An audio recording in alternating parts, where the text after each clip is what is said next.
Covid का तीसरा dose लगवाया।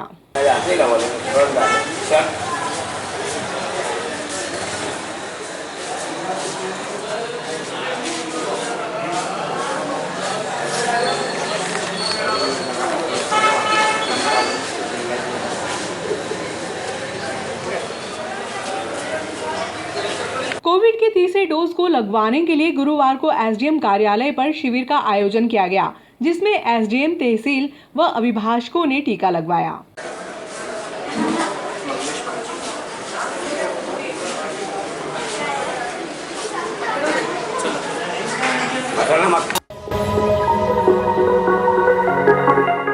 प्रकाश नगर स्थित गुरुकुल स्कूल द्वारा टीसी न देने का मामला गुरुवार को एसडीएम आशुतोष गोस्वामी के समक्ष पहुंच गया। शिकायतकर्ता मोहम्मद रंगरेज ने एसडीएम को बताया कि गरीब व निर्धन परिवार के बच्चों की फीस भरने में असक्षम है। ऐसे में स्कूल संचालक से रियायत देने की बात कही, लेकिन स्कूल संचालक ने फीस में किसी भी तरह की रियायत नहीं दी। अभिभावक अंक सूची लेकर बच्चों को सरकारी स्कूल में भर्ती करवाने पहुंचे तो सरकारी स्कूल के शिक्षकों द्वारा टीसी की मांग की गई।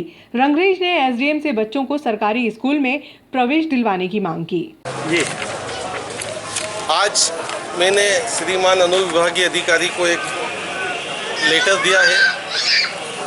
ये श्रीमान मुख्यमंत्री जी को भी दिया है, कलेक्टर साहब को भी दिया है, शिक्षा अधिकारी को भी दिया है और शिक्षा मंत्री को भी दिया है। समस्या ये है कि हमारे नगर के अंदर ऐसे सैकड़ों बच्चे हैं जो घर पे बैठे हैं। कारण ये है कि लॉकडाउन के चलते उनका रोजगार चला गया। प्राइवेट स्कूल वाले अपनी फीस जोड़कर और हजारों रुपए का बिल बनाकर बैठे हैं। आज आदमी की कंडीशन ये हो गई कि एक तो रोजगार नहीं है, एक सबसे बड़ी समस्या ये थी कि यहाँ ठेका मजदूरों की बड़ी मात्रा में छटनी हुई, तो वो आदमी अपनी फीस नहीं भर पा रहा है। फीस नहीं भर पा रहा है तो प्राइवेट स्कूल वाले उसको टीसी भी नहीं दे रहे, ना उनको रिजल्ट दे रहे हैं। वो सभी दूर जो बेचारे जो पेरेंट्स हैं वो सभी दूर एसडीएम साहब हो, कलेक्टर साहब हो, विधायक हो, सांसद हो, सबके घर वो हाजिरी लगाया है, अपने हाथा जोड़ी करके आ गए। लेकिन सिर्फ वो एक आदमी, पेरेंट्स, गरीब आदमी इनका फुटबॉल बन के रह गया है। जबकि शिक्षा की नीति ये है कि 14 साल के बच्चे को घर घर से पकड़ कर लाना है और उसको शिक्षा देनी है। लेकिन आदमी जब खुद सरकारी स्कूलों के चक्कर लगा रहा है, एसडीएम ऑफिस के चक्कर लगा रहा है, ये एसडीएम साहब फ़ोन भी करते हैं, लेकिन इनके फ़ोन को आज तक किसी भी प्राइवेट स्कूल ने तवज्जो नहीं दी। आज तक CSR राशि को उसकी भेंट चढ़ा दिया जाता है और जो हकदार हैं वो आज भी दर दर बैठे हैं। वो लोग अपने घरों के अंदर, बच्चे रो रहे हैं, पेरेंट्स रो रहे हैं। उसके लिए मैंने एक शिकायत करी है एसडीएम साहब से, और अगर ये 10 दिन में अगर इसका निराकरण नहीं करते हैं, इनको या तो सरकारी स्कूलों में एक लेटर जारी करें कि बिना टीसी के बच्चों को जो है एडमिशन दे, प्राइमरी मिडिल इसके स्कूल के बच्चों को, या फिर ये टीसी दिलाएं। इसमें जो भी है थोड़ी बहुत राशि अगर जो देना पड़ती है। मैं खुद गया था गुरुकुल स्कूल में, मैं 2 टीसी के लिए 12,000 रुपये नगद मेरी जेब से दे रहा था, लेकिन वो 1 महीने से हमारे को कुछ भी नहीं समझता, 36,000 रुपये मांग रहा। 2 साल बोले लॉकडाउन में स्कूल बंद था, हमारा रजिस्टर चालू था। तो यही कारण है कि आज मेरे को बेबस होके और यहाँ आना पड़ा है, और ये एक जो है लेटर जारी करके सरकारी स्कूलों में बच्चों का एडमिशन करवाए।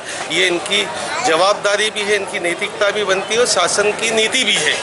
तो मेरा ये अनुरोध है, जो गुरुकुल स्कूल में पढ़ रहे थे बच्चे, उनको क्या सरकारी स्कूल में भर्ती होना है? भर्ती होना है। फॉर्म ले आए हम, वो टीसी के लिए अड़े हुए, बोले आप टीसी लेके आओ तो ही हम एडमिशन करेंगे, नहीं तो हम नहीं करेंगे, आप कुछ भी कर लो। कितने वर्षों से बाकी है फीस?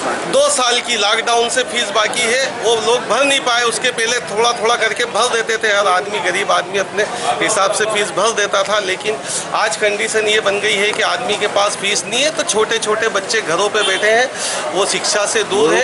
स्कूल कौन सा, प्रकाश नगर वाला? हाँ, प्रकाश नगर वाला। वार्ड 1 की निर्दलीय प्रत्याशी दीपिका भूपेंद्र टटावत ने गुरुवार की शाम को चेतनपुरा के मुख्य चौराहे पर वार्ड के मतदाताओं का सम्मान किया। इस संबंध में भूपेंद्र टटावत ने बताया कि वार्ड के 700 मतदाताओं ने आशीर्वाद दिया, मैं सदैव उनका आभारी रहूंगा। इस अवसर पर चुनाव के दौरान सक्रिय कार्यकर्ताओं व वरिष्ठ जनों का साफा बांधकर पुष्पमाला पहनाकर सम्मान किया।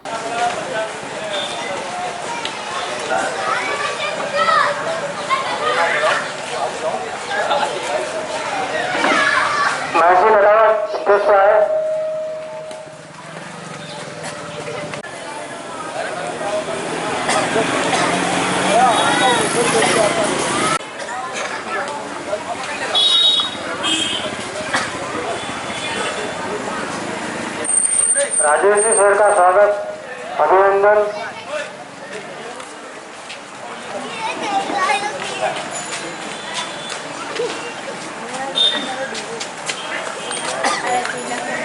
प्रोफेसर राहुल सिंह,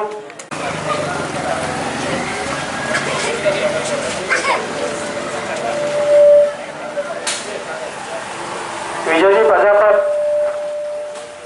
स्टेज पे आए, हमारे विजय जी टनौत का स्वागत करेंगे। विजय जी प्रजापत हमारे वरिष्ठ कार्यकर्ता।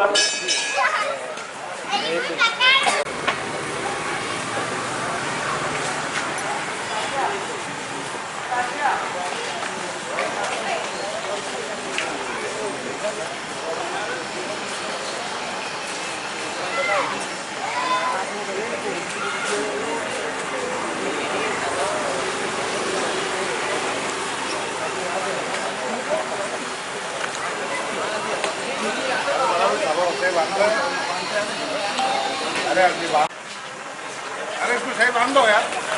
इधर देख।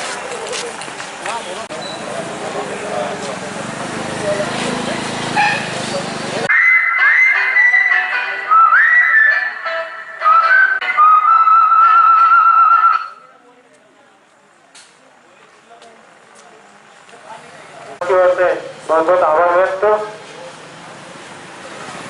पवन जी भारती,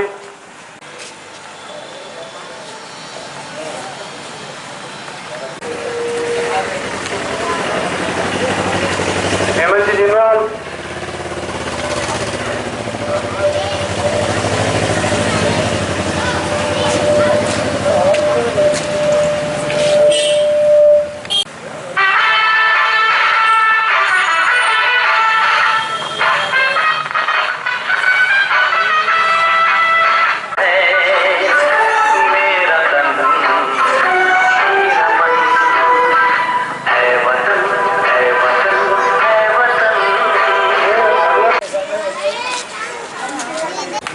वार्ड क्रमांक 1 चेतनपुरा से निर्दलीय प्रत्याशी के रूप में खड़ा हुआ था और मुझे वार्ड के युवाओं का, वार्ड के वरिष्ठ जनों का, सभी समाजजनों का इतना प्यार मिला, इतना आशीर्वाद मिला है कि मुझे निर्दलीय के रूप में 700 वोट प्राप्त हुए।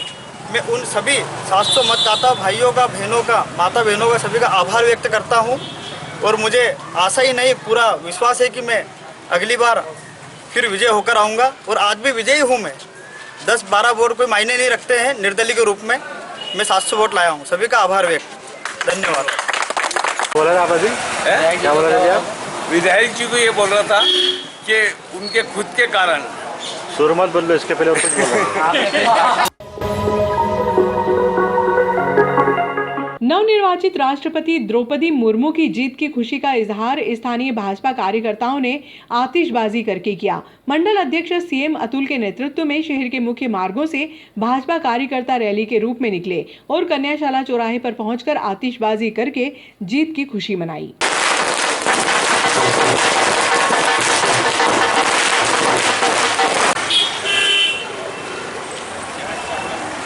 राष्ट्रपति पद के उम्मीदवार, हम सबकी वरिष्ठ नेता द्रौपदी मुर्मू जी का आज राष्ट्रपति की वोटिंग तो हो गई थी, पर आज तक की उम्मीदवारी। सर्वप्रथम तो मैं आज नवनियुक्त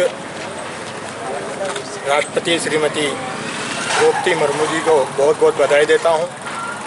निश्चित बड़ा ही हर्ष का विषय है कि भारतीय जनता पार्टी और एनडीए की उम्मीदवार द्रौपदी मुर्मू जी आज भारी बहुमत के साथ राष्ट्रपति के लिए चुनाव में उन्होंने विजय प्राप्त की है।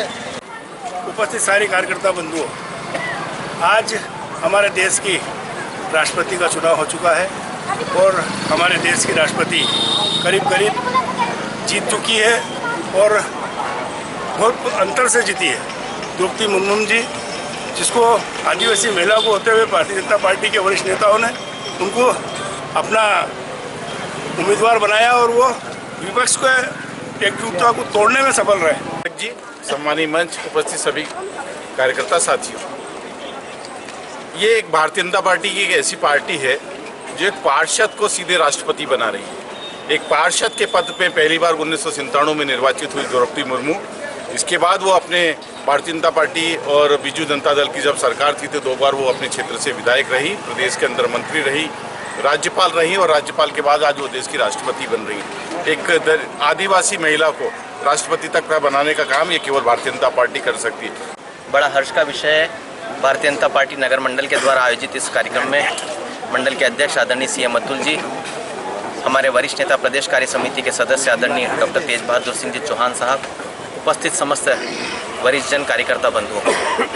सर्वप्रथम तो मैं आदरणीय प्रधानमंत्री नरेंद्र मोदी जी, हमारे प्रदेश राष्ट्रीय अध्यक्ष नड्डा जी और शीर्ष नेतृत्व को बहुत बहुत धन्यवाद देना चाहूँगा कि एक अनुसूचित जाति वर्ग की, एक आदिवासी समाज की महिला आज इस देश की राष्ट्रपति बनने जा रही है।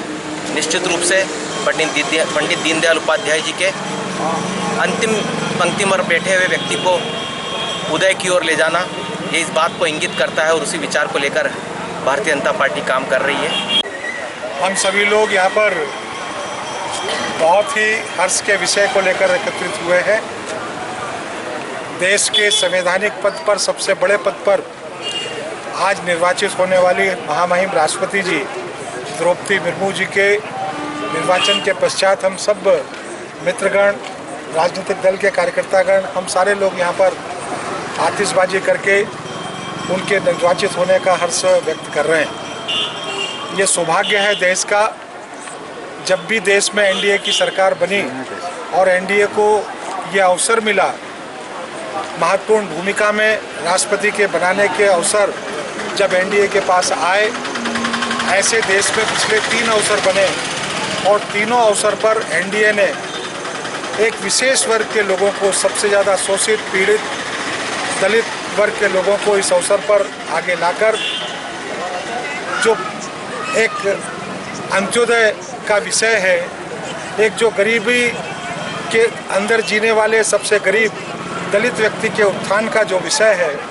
उसको अपनी बातों के साथ अनुसरण करते हुए आगे लाने का काम किया है। विषय के एनडीए से राष्ट्रपति पद की उम्मीदवार श्रीमती द्रौपदी मुर्मू जी आज राष्ट्रपति के रूप में निर्वाचित हुई हैं और विशेष रूप से मैं बधाई देता हूं हमारे देश में रहने वाले आदिवासी जनजाति बंधुओं को, जिनका प्रतिनिधित्व करते हुए देश के पटल पर सर्वोच्च स्थान पर और देश के प्रथम नागरिक के रूप में द्रौपदी जी मुर्मू जी आज निर्वाचित हुई है।